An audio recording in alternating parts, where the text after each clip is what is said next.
All right, let's try a different technique. Instead of doing a sunny side up egg, which can get a little messy, it's not everyone's cup of tea, we're gonna do a scrambled egg.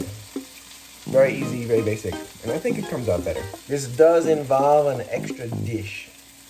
But no big deal.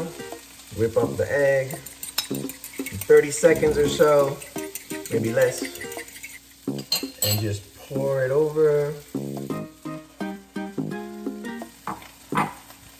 Get your greens surrounding the egg. Okay, once you've given it a few minutes or so, it starts to get white around the edges, starts to look done around the edges here.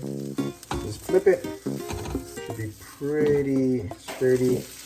Look how nice, that browning, very cool. And you're done.